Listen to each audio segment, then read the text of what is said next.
Muy buenas con todos, nos encontramos el día de hoy con el primer capítulo de la primera temporada de CIE Podcast titulado Legado CIE. Mi nombre es Huber Maldonado Carrasco y en esta oportunidad nos acompaña el investigador Julio Abanto Chani, quien fue uno de los organizadores de nuestro congreso en su primera edición. Julio Abanto se formó como historiador en San Marcos y es actualmente especialista en el Centro de Documentación e Investigación del LUM. Bienvenido, Julio. Gracias por estar el día de hoy con nosotros. Muchas gracias también por la invitación de ser parte de este podcast que nos permite conocer acerca de la experiencia y la importancia que tiene el Congreso Internacional de Estudiantes de Historia y poder articular estas experiencias y aprendizajes en ya más de 10 años de trabajo ininterrumpido por parte de los estudiantes de la Escuela de Historia de nuestra alma mater, que es la Universidad de San Marcos. Más bien, gracias a ti, Julio, por acceder a tener esta entrevista para hablar un poco sobre los orígenes de este congreso y también para conocer un poco sobre su historia y también la tuya, ¿no? Espero que estés listo. Bueno, una de las primeras cosas que nos interesa conocer es sobre los años que estuviste en la Universidad San Marcos como estudiante de historia. Para nuestros oyentes que quizás no lo saben, nuestra escuela se encuentra junto con otras como sociología, antropología, trabajo social, en la Facultad de Ciencias Sociales dentro de la ciudad universitaria. Mucho se habla que esta experiencia de vivir con otras escuelas y facultades marca la formación de los estudiantes sanmarquinos. En ese sentido, cuéntanos, Julio, ¿cómo viviste tú la experiencia universitaria y cómo crees que esta cercanía entre disciplinas marcó tu propia formación? Generación en la base 2002, estamos hablando de el fin de toda una época que fue el gobierno de Alberto Fujimori. Yo ingreso el año 2002. Hay aires de renovación en la Facultad de Ciencias Sociales. Se implementa el nuevo plan de estudios, que es lo que se denomina el integrado, donde se cambia el régimen de anual a semestral.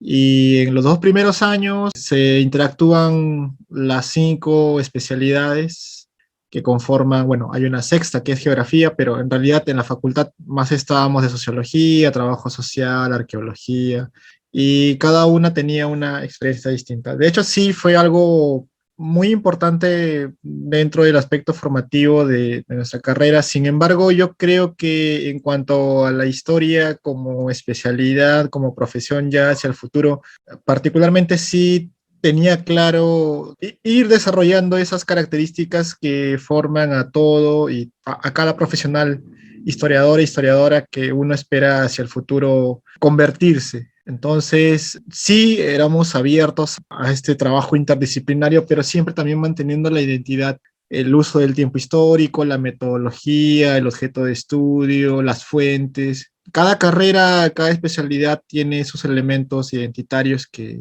se van desarrollando mucho más cuando uno llega al tercer año en la especialidad y ya lleva los cursos que son ya más técnicos y especializados de cada rama. Comprendo, estimado Julio. Aunque las situaciones eran diferentes con la nuestra, igual veo que también los cursos integrados sirven, al menos en nuestros primeros años, para dar ese acercamiento junto con otros compañeros de otras escuelas, ¿no? Yo quería hacerte una consulta respecto a los centros de estudiantes, quizás como espacios académicos o debate político, quizás otros lugares extra de convivencia. ¿Cómo estos influyeron en tu época y a ti mismo, ¿no? ¿Cómo lo percibiste tú en esta época y cómo crees que ayudó a tu formación como historiador, quizás? Es que dentro de la vida académica hay diversas dimensiones. Hay ese plano político, organizativo, que son los centros de estudiantes, pero hay otros también culturales, académicos. Entonces, no necesariamente ese aspecto de los centros de estudiantes era algo magnético que centralizara la atención de los estudiantes durante esa época. Los centros de estudiantes empezaron a reconstituirse después del año 2000. Digamos, no tenía una convocatoria amplia, masiva. No sé si eso ha cambiado. Bueno, hay un centro de federado que en mi época no existía, solamente había centros de estudiantes.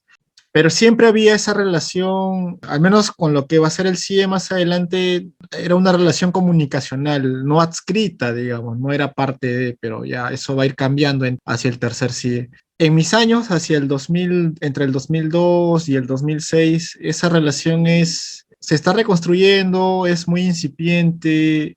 En cuanto a política, digamos, los estudiantes, no todos participaban, a nivel de bases tampoco. En realidad era un plano más académico. Los estudiantes estaban más pensando en cumplir sus 5 años, obtener una plaza de trabajo y sacar adelante sus carreras, sus familias, que es, digamos, lo más inmediato. Entonces, los centros de estudiantes ahí, digamos, no tenían ese peso, no sé si lo tendrán ahora, pero en ese tiempo era un aspecto bien puntual. Los centros de estudiantes tienen una vida, digamos, activa en cuanto a diversos puntos como la matrícula, aspectos como el tema de los locales, la relación con el decanato, pero digamos, no es que haya sido el punto céntrico de la atención del estudiantado en ese tiempo. Esa sería mi respuesta, Julio. Muy interesante todo lo que nos comentas, estimado Julio. Este tema de la organización estudiantil muchas veces es dejado de lado o no es muy investigado y siento que también es muy importante tenerlo en cuenta y saber cómo ha sido la carrera de historia y también cómo ha sido la organización entre estudiantes es un tema muy importante, ¿no? Julio, antes de terminar con esta primera parte, no sé si nos podrías comentar un poco de cómo fue que tú empezaste con la investigación y más o menos qué espacios de difusión o apoyo encontraste en el camino, ¿no? Yo más estaba expectante de llegar a tercer año y ver temas de la especialidad. Había esperado mucho por la Escuela de los Anales, se había hablado mucho de marxismo, neoinstitucionalismo. Entonces yo como futuro profesional quería ver qué herramientas, qué recursos tenía para formarme como estudiante y sobre esa base plantear estudios, investigaciones, porque mi meta siempre fue trabajar temas de la Guerra del Pacífico. Eso desde el colegio, desde primaria. Me acuerdo que me formé con los libros de Elías Toledo, Morales Castillo y otros textos que no recuerdo ahora, pero eran libros de historia para el colegio. Pablo Macera también me acuerdo que leí y eso influyó mucho. Entonces yo estaba muy expectante más de, o sea, aproveché el integrado para conocer otros autores, otras metodologías, pero quería conocer más de la identidad del trabajo, del quehacer histórico. Entonces, recuerdo mucho las clases del profesor Carlos Contreras Carranza en metodología de la historia. Llevamos 2 semestres y nos indicó lo básico que debemos saber como historiador, ¿no? Para poder fijar temas, tener como mínimo un espacio y un tiempo delimitado para poder investigar. En realidad, recuerdo muchos buenos profesores de la especialidad, de la escuela, que fueron formando. Recuerdo mucho a la profesora Borja, al profesor Maldonado, al profesor Puerta, al profesor Valdemar Espinosa. Y cada uno desde sus cursos nos dejó una huella y creo que eso particularmente me fue formando. Después de tener este punto de las herramientas, es decir, los autores, porque creo que los historiadores descuidamos mucho esa parte teórica y nos concentramos ir de frente a la fuente sin tener, digamos, los elementos indispensables para poder hacer el análisis. Es que fui desarrollando, realizando diagnósticos de qué temas no habían sido investigados aquí en Lima, fuera de la capital, sobre la Guerra del Pacífico y bueno, los trabajos clásicos que ustedes también ya deben conocer, los diagnósticos o balances historiográficos. Y eso me fue ayudando mucho a presentar productos académicos. Primero ponencias y después convertir esas ponencias en artículos. O lo que hice ya al final y que también lo sigo aplicando hasta ahora en la maestría es convertir los trabajos de finales de los cursos en artículos académicos. Y eso fue lo que finalmente un poco marcó la trayectoria de lo que fui desarrollando, porque cuando uno tiene ya el producto académico, la ponencia tiene que buscar el espacio donde difundirlo, con quién discutirlo, debatirlo, y eso también fue toda una búsqueda de ir creciendo, sobre todo recibiendo críticas, que era lo que más me interesaba, más que, digamos, saludos de apoyo, sino me interesaba mucho más la crítica para poder mejorar la propuesta académica, sea un artículo, una ponencia o más adelante la tesis y finalmente los libros. Esa sería mi respuesta, Julio. Muy bien, creo que podemos ir a un corte por ahora y volvemos con la segunda parte de esta entrevista.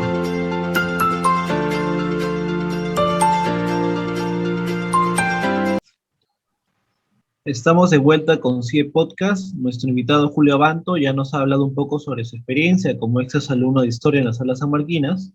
En esta segunda parte de la entrevista quisiéramos conocer un poco sobre la participación que tuviste, Julio, cuando eras estudiante en eventos académicos, especialmente en el CIE, ¿no? Muchas personas cuando son alumnos de universidad tienen en mente participar en congresos, ya sea como asistentes, algunos ayudantes, a veces de ponentes, pero muy pocas veces como organizadores.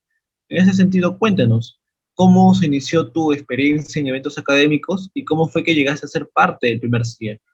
Lo que pasa es que cuando uno llega a un punto después del integrado, hay un momento donde te preguntas seriamente qué va a ser de tu vida profesional. Y muchas veces puedes o no tener un apoyo, un referente de bases que hayan egresado. Entonces ese diálogo no era muy fluido en ese tiempo. No sé si ahora habrá cambiado. Parte de ese diálogo era que cada uno buscase esos espacios donde podría presentar sus trabajos para que pueda ser comentado, ser discutido. Y como bien mencionas, de hecho, hay una evolución desde que uno es asistente a un evento, ponente después y finalmente organizador. Creo que en realidad es un ciclo que se va retroalimentando, porque en cierta forma para ser organizador antes tienes que haber un poco tenido la experiencia de qué tipo de eventos pueden proyectarse, planificarse, para qué público objetivo estás tratando de tener cobertura y quiénes van a ser tus aliados, etcétera. Entonces, desde los diversos papeles en los que interactúes según seas asistente, ponente u organizador, eso va a tener una variación, pero creo que igual tiene un punto transversal entre todos, que es la difusión y el desarrollo de un espacio académico. En el caso del CIE, nosotros como base, como promoción del año 2002, tuvimos una primera experiencia que era el Coloquio Nacional de Estudiantes de Historia, que se desarrolló en la Universidad San Cristóbal de Huamanga el año 2002. Es decir, habíamos sido ingresantes o cachimbos y decidimos organizar, de hecho sí, realizamos una serie de actividades autofinanciadas. Antes se podían vender algunas cosas dentro del campus, ahora me parece que ya no. Y autofinanciamos e hicimos una bolsa y bueno, nos fuimos para la ciudad de Huamanga y fueron, si no me equivoco, hacia el mes de octubre, 5 días bien intensos de actividad académica. Era mi primera salida. Me impactó mucho, hasta ahora la recuerdo. Compartimos mucho con otras bases, la 2001 que era la que nos recibió, la 2000 también, y se eligieron las sedes, que fue, o sea, me pareció interesante poder interactuar con otras universidades. Creo que eso fue lo más rico de la experiencia. Había chicos de la San Antonio de Abad de Cusco, de la UNSA. Para un estudiante de primer año, en realidad, ver todo ese movimiento, hasta ahora tengo mi cartilla del programa del coloquio de aquella época y ya desde primer año tenía la idea de que era un evento importante porque permitía el diálogo, el debate con otras universidades, podías medirte, digamos, en el sentido de ese ánimo competitivo, de formación entre las diversas especialidades de historia en el país, etc. Luego de eso, el año 2005 hubo lo que se denominó el tercer encuentro internacional de estudiantes de historia que se desarrolló aquí en Lima, en la ciudad de Lunahuaná. Y esto también fue importante porque fue el primer evento internacional donde participé también como asistente. Me permitió ver también a otras universidades de Chile. Había también muchas delegaciones peruanas de Arequipa, me acuerdo mucho. Y fue un evento fraterno donde interactuamos también con otras casas de estudio. Sin embargo, creo que el evento que ya no solamente como Julia Banto, sino como base que, digamos, nos impulsó a pensar en algo ya de mayor envergadura, sobre todo de un compromiso mucho más alto, fue el evento del 2006, el Simposio Internacional de Estudiantes de Historia que realizaba la Universidad Nacional San Agustín de Arequipa. Y también fue el año del último coloquio nacional de estudiantes de historia que se desarrolló en la Universidad Cantuta.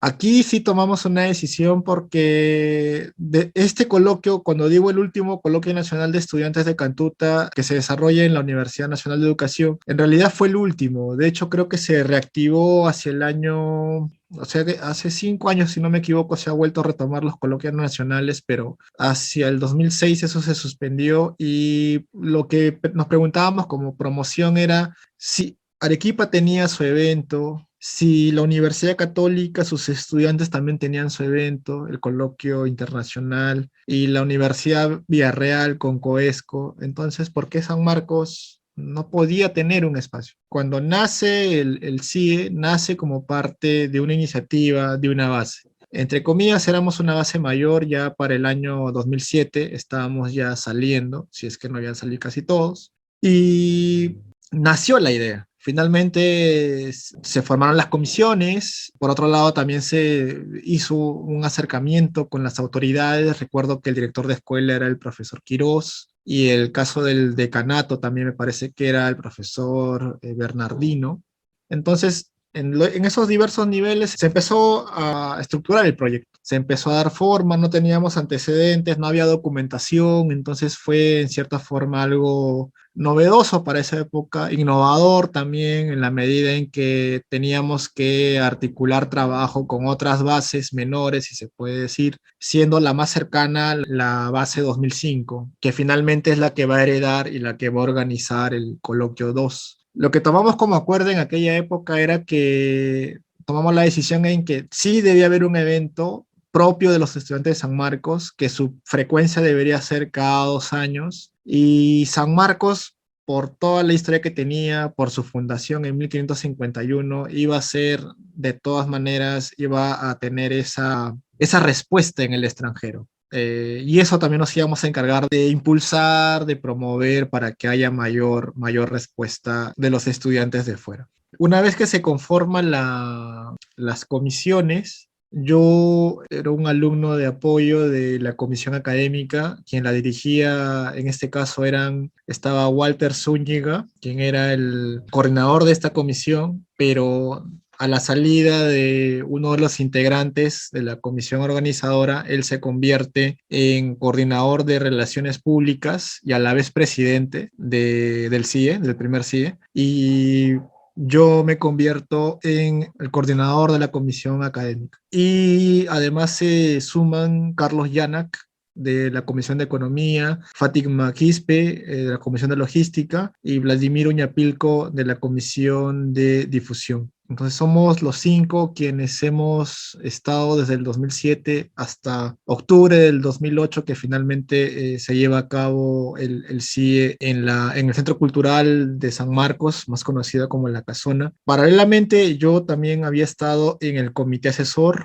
Ahora me parece que ha cambiado de nombre con la nueva currícula o la ley universitaria entre el 2007 y 2008, y ya me parece que hacia el 2009 se aprueba una nueva currícula en la que ya no estuve presente y la aprueba otro estudiante. Entonces, esa fue la trayectoria. Desarrollamos actividades en el marco de la planificación del primer CIE. Hay una primera fase que es la del planeamiento, donde desarrollamos actividades pre-congreso, motivando el interés de convocar a los mismos estudiantes de la escuela, de otras escuelas, además de buscar hacer alianzas. Creo que ahí hay un trabajo importante de Guillermo Fernández, que ha hecho una recopilación de la producción de las ponencias, las ha clasificado y organizado en torno a las primeras ediciones del CIE. Para ese momento, en el año 2007, el CIE es completamente autónomo y es dirigido por la base, pero sí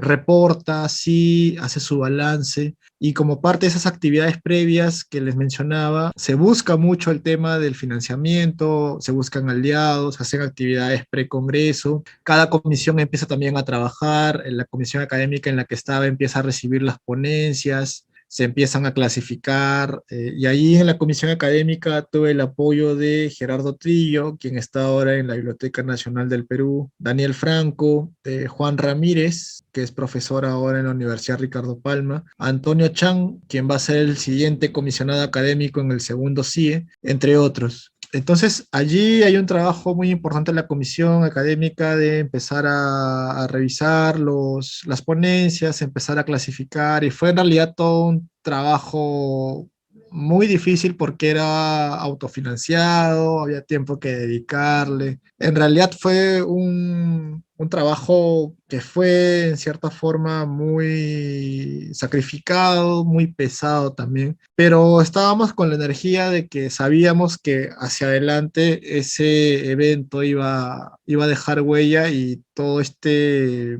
desenvolvimiento y valía la pena, y el sacrificio también. Entonces, ese fue las actividades previas. Ya durante el mes de octubre, ahí, digamos, hubo una mayor incidencia por parte de logística, que ya había visto el hotel, que me acuerdo quedaba cerca del hotel del convento de San Francisco por el Tribunal Constitucional. Tenían que recoger a los ponentes, garantizar su llegada. Luego ya nuevamente la comisión académica en el día del evento, los días del evento, tenía que ver el tema de la apertura de las mesas, las salas, ver el tema de los equipos. Claro, ahora puede ser, digamos, parte de lo rutinario, pero en esa época era, como les menciono, una experiencia completamente novedosa. Y otro tema fue finalmente contar con los certificados, ir hasta la ciudad universitaria, desde la Casona, con todo el tráfico que hasta ahora, bueno, subsiste, desde la avenida Bancay hasta la avenida Venezuela, y conseguir las firmas para los participantes que ya se iban, o ese mismo día o al día siguiente. En realidad también fue un tema muy exigente. Y ahí, digamos, Walter Zúñiga se encargó de lograr la firma tanto del director como del decano de aquel momento. Tuvimos estudiantes de la UNAM, tuvimos estudiantes de la Nacional de Colombia, de la Mayor de San Andrés, de Bolivia, habían también de Argentina, de la U de Chile.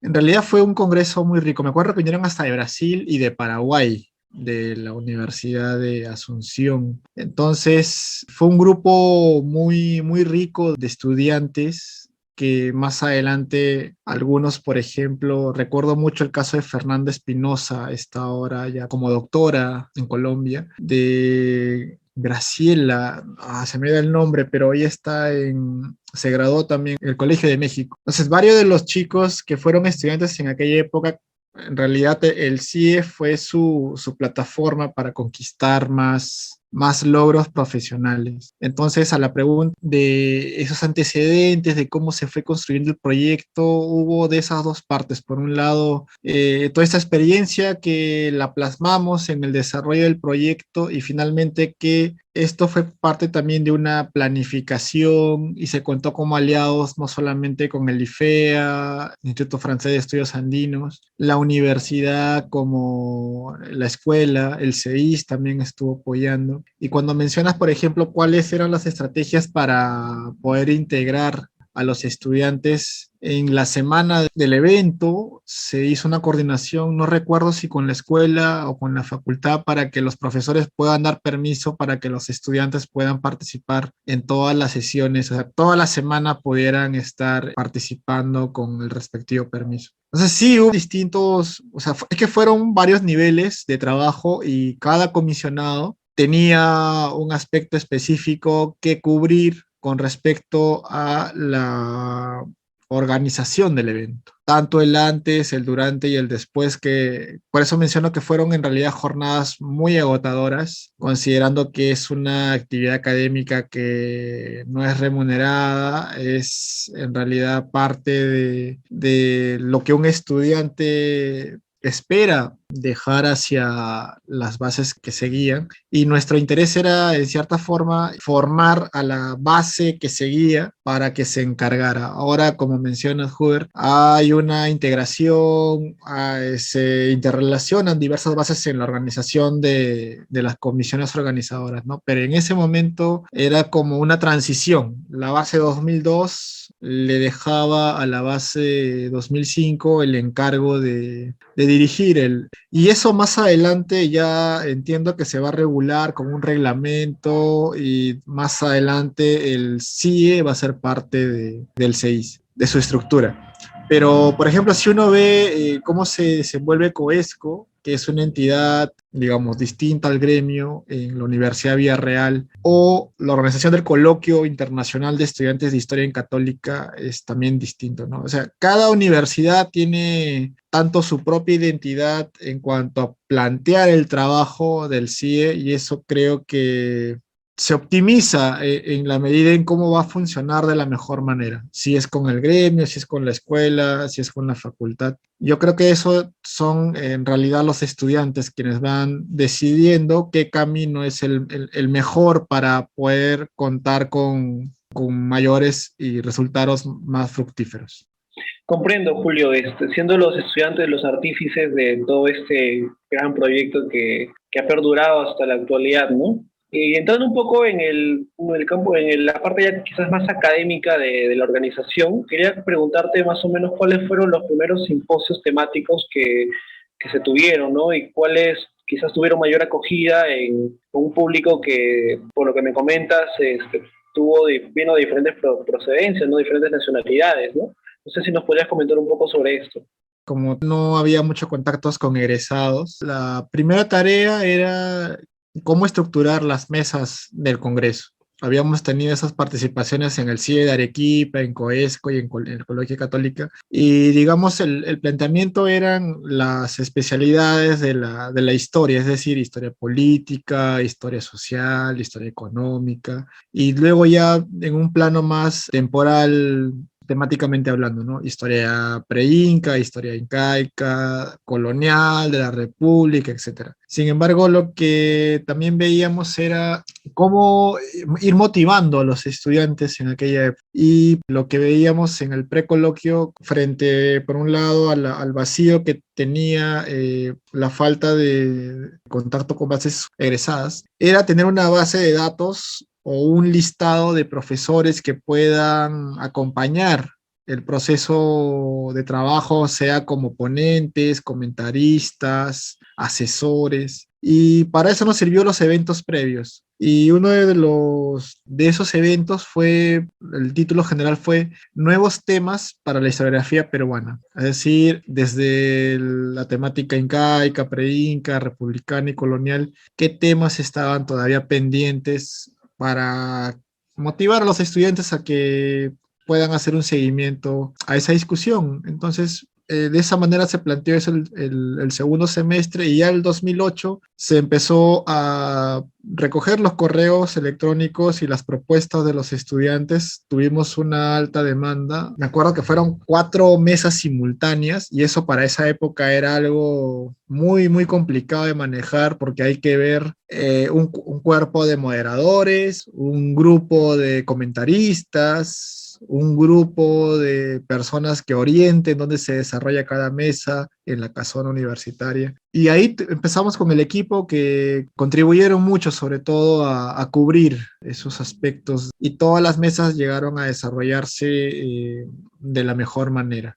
Allí uno de los actores claves fue el presidente Walter Zúñiga, quien se encargó de que la casona nos pueda dar de forma gratuita, porque antes se alquilaba los espacios por hora. Entonces, el alquiler de espacios y de equipos, eso para un estudiante era inalcanzable por los montos que tenían. Si más no me equivoco, eran 90 soles por hora. Y ese monto era muy difícil de cubrir, tomando en cuenta que eran 4 salas simultáneas. Entonces, una vez que se recogen las ponencias, se evalúan, se les da la respuesta. Bueno, ya después de darle la respuesta, ya pasan con logística a coordinar para el tema de ver sus boletos, las constancias para que les den permiso a los estudiantes para viajar, etcétera. Entonces, esa parte de la comisión académica también fueron meses de trabajo. En esa época, por ejemplo, ya como una anécdota, no había internet masificado como ahora, ¿no? Pero en esa época uno accedía al internet para ver los correos electrónicos, y acá recuerdo por mi casa en San Juan de Lurigancho, el alquiler del internet en las cabinas era de 3 soles la hora. Entonces uno pasaba por lo menos 3 horas cada día en realidad para ver, porque contestaban ayer, sobre todo ya entre el primer y el segundo semestre, y ustedes se imaginarán los gastos. Y como les digo, era autofinanciado. En realidad ahí demandó mucho esfuerzo, demandó mucho trabajo, pero al final se logró el objetivo que fue finalmente sacar el evento adelante. Comprendo, Julio. No sé si nos podrías comentar un poco quizás alguna experiencia o mesa que recuerdes del mismo desarrollo del evento, ¿no? Quizás alguna mesa que hayas coordinado, algo que se te haya quedado en la memoria porque te gustó mucho, porque fue muy resaltante. No sé si nos puedes comentar eso. En realidad fueron muchas mesas, pero la que me acuerdo con el ánimo así vivo fue la mesa de estudiantes. Estaban los representantes tanto del Perú como del extranjero y el debate era sobre la realidad latinoamericana. Y recuerdo mucho que desde diversas ópticas, como finalmente habían puntos en común a pesar de las distintas procedencias. Y eso me llamó mucho la atención, sobre todo desde el plano académico. Tengo muy gratos recuerdos. De hecho, con varios de los que vinieron a aquella época aún tengo contactos, son muy buenos amigos y conversamos acerca, sobre todo con este tiempo tan difícil que ha sido la pandemia para todas nuestras familias.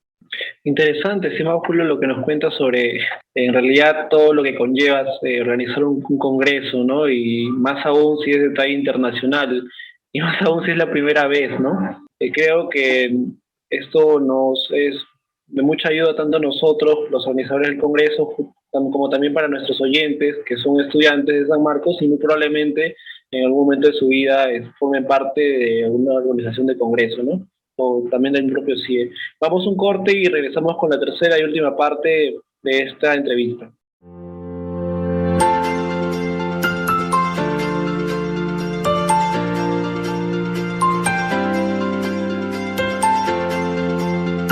Estamos de vuelta en esta tercera y última parte de la entrevista. Quisiéramos que nos comentes un poco sobre lo que significó para ti haber sido parte del comité organizador del CIE. Sabemos, incluso por experiencia propia, que de alguna u otra manera participar en un congreso cambia mucho la perspectiva que uno tiene de la carrera como el campo en el que uno estudia, ¿no?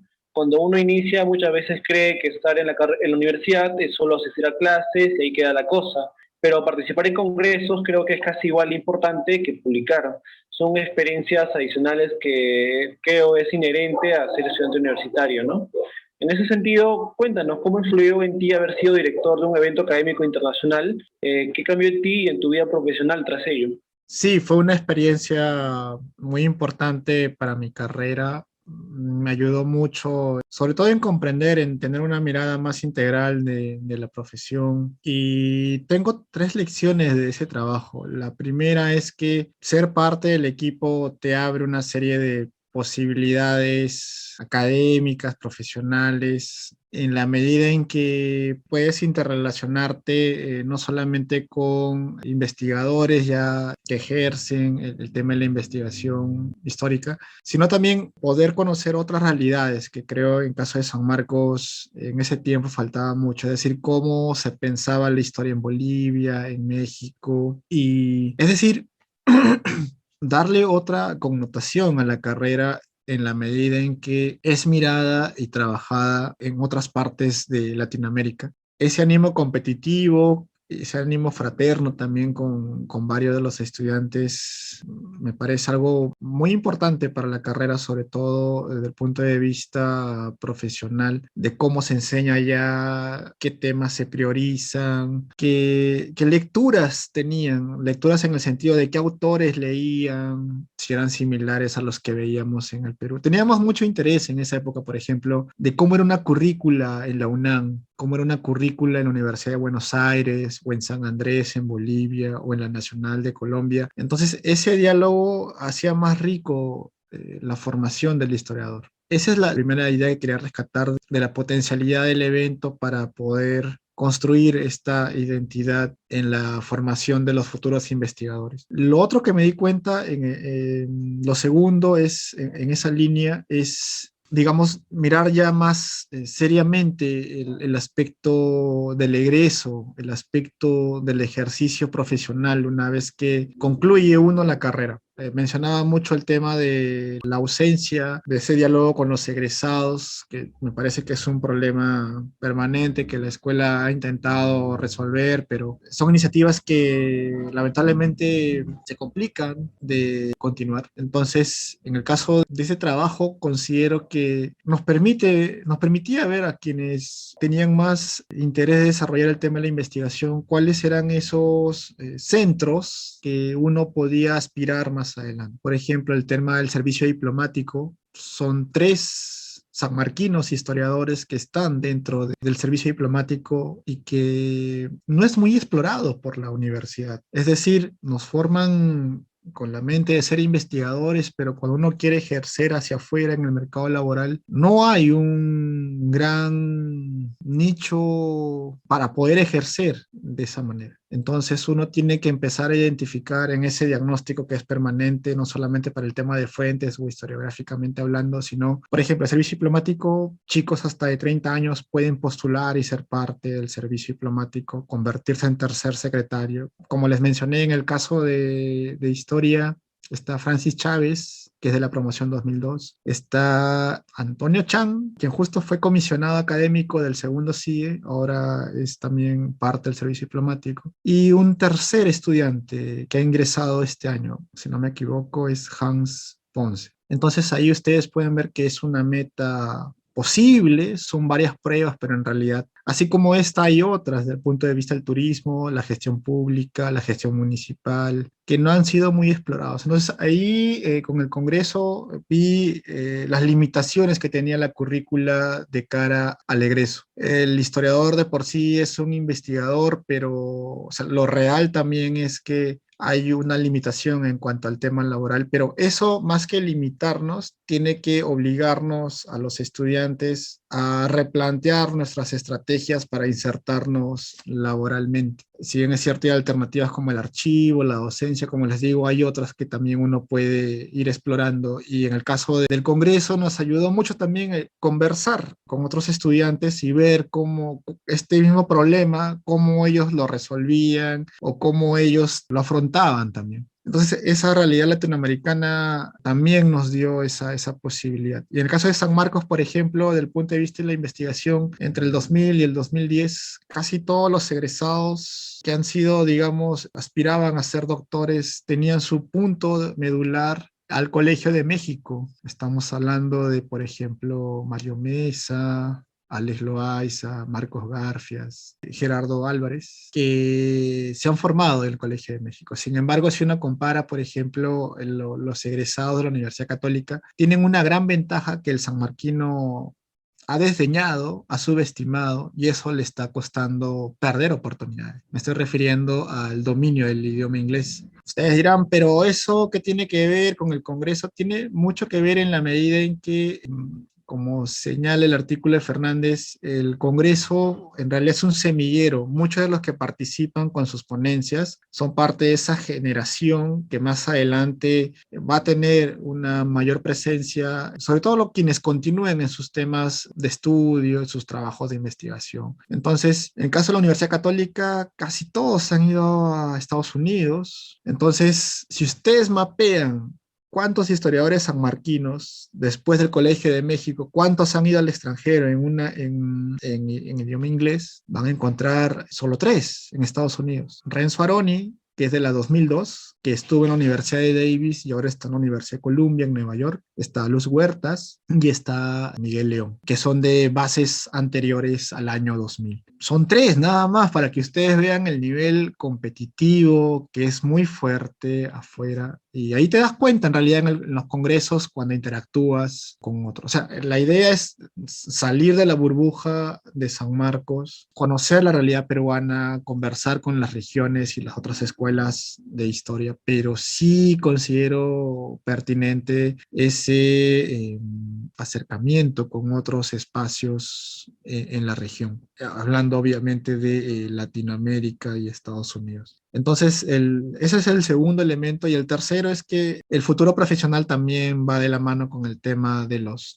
congresos desde el punto de vista de cuando uno es organizador. Sin embargo, así como te abre muchas puertas ser parte de la comisión organizadora, también uno tiene que mantener esa humildad no se te deben subir los humos, porque así como el evento se inicia, el evento también termina y finaliza. Y allí volvemos a ser nuevamente mortales todos, todos iguales, desempleados en muchos casos. Entonces te queda ahí entre una suma de seguir adelante, de aprovechar esa experiencia, de sacar adelante finalmente tu tesis, tu investigación, tu bachillerato. Y debe ser un espíritu que no se desanime frente a las adversidades. Los sanmarquinos siempre hemos estado continuamente expuestos a diversos problemas, pero también sobre ellos hemos planteado, como decía Jorge Basadre, problemas y posibilidades. Entonces, esas serían las 3 lecciones que pude sacar a lo largo de esos 2 años de trabajo y que marcaron también el fin de mi carrera en la universidad. Y ya hacia adelante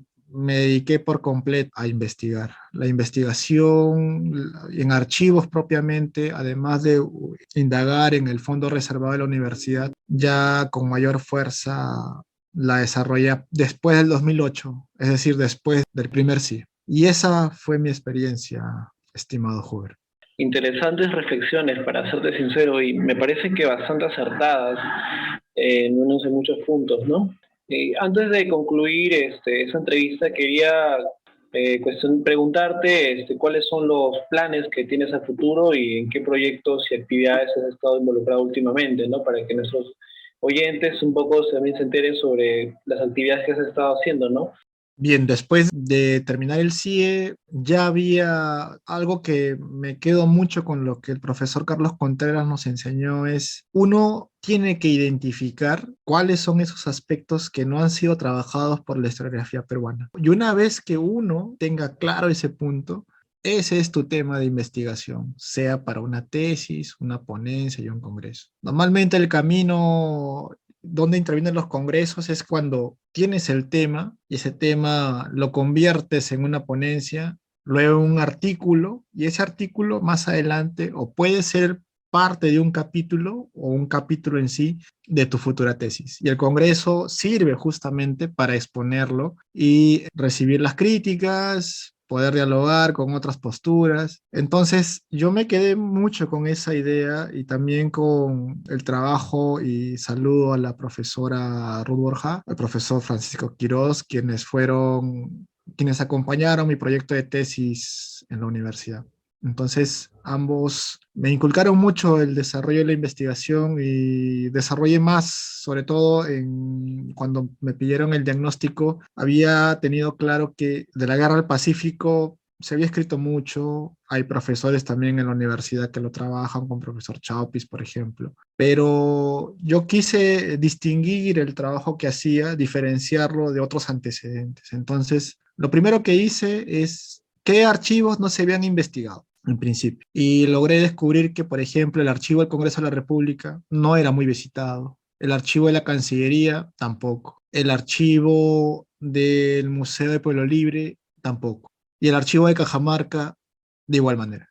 Entonces, lo que hice fue atar los cabos, integrar la información del periodo que finalmente desarrollé para la tesis y que está en Cibertesis y que fue, digamos, la base del libro Encarando el Desastre. La tesis finalmente la sustenté el año 2011. Y parte del aporte, pienso, es la información inédita con la que contribuyen para la tesis de los archivos que les he mencionado. Y ahora ya para la maestría en la Universidad Católica estoy desarrollando la tesis sobre historia diplomática y política internacional, el papel de las embajadas peruanas en América y Europa durante la Guerra del Pacífico. Es decir, son 6 años de analizar entre el 79 y el 83 los movimientos de las embajadas peruanas en Buenos Aires, Río de Janeiro, La Paz, Washington, París y Londres y San José de Costa Rica en una visión global. Me ha tomado muchos años, casi 10, para hacer el de maestría, pero pienso que de igual manera va a ser un aporte para que pueda ser continuado por otros investigadores que tengan interés en el tema de la historia diplomática y la guerra del Pacífico. Lo que podría sugerir a los jóvenes chicos y chicas que tengan algún interés en un tema potencial, sea del siglo XIX o del siglo XX, es que identifiquen esos nichos académicos. Y esa identidad que ustedes encuentren es lo que también les va a abrir el camino hacia su futuro profesional. Es decir, si eligen algún tema de tesis, por ejemplo, sobre el siglo XX, sobre lo que es el periodo de violencia, y piensan ejercer en relación a estas temáticas, hay una comunidad académica que se dedica a discutir estos temas, más en Católica que en San Marcos, si les seré honesto. Pero en realidad todos los temas, uno tiene que mapear qué tema finalmente. A veces no es que yo lo haya tenido claro cuando uno elige el tema de tesis. Me costó, o sea, cuando yo digo que lo tuve desde el colegio, no imaginé que finalmente ese iba a ser mi proyecto, pero eso uno va dándose cuenta ahí en el camino, en la madurez también de aplicar todo lo que uno ha aprendido. Hay una parte que te la enseñan en la universidad y otra que es autodidacta, o sea, ese criterio que uno desarrolla de cómo manejar las cosas, cómo manejar ese aspecto profesional, eso no te lo da nadie, ¿no? Eso lo va desarrollando uno mismo. Y eso sería que cuando planteen un tema de tesis, vean también qué comunidad lo ha ido trabajando, dónde puede insertarse, si voy a ir a un tema de docencia, si voy a ir a un tema de gestión pública, si voy a ir a un tema de archivos. ¿Cuál es ese nicho finalmente que me va a permitir insertar o ayudar a un futuro puesto laboral? Creo que con esto ya podemos ir cerrando. Muchísimas gracias, estimado Julio Abanto, por aceptar nuestra invitación y por brindarnos la oportunidad de escucharte, tus experiencias y también que seguramente van a servir mucho para todos los estudiantes que escuchen esto, ¿no? Te doy las gracias realmente por haber aceptado nuestra invitación. A ustedes, Huber, y bueno, un saludo y los mejores éxitos para esta nueva edición del CIE y mucha fuerza para todos los colegas sanmarquinos. Cuídense mucho y estamos en contacto. A todos nuestros oyentes los invitamos a sintonizar el siguiente capítulo de la primera temporada de CIE Podcast, Legado CIE, Memorias Sanmarquinas. Muy buenas con todos.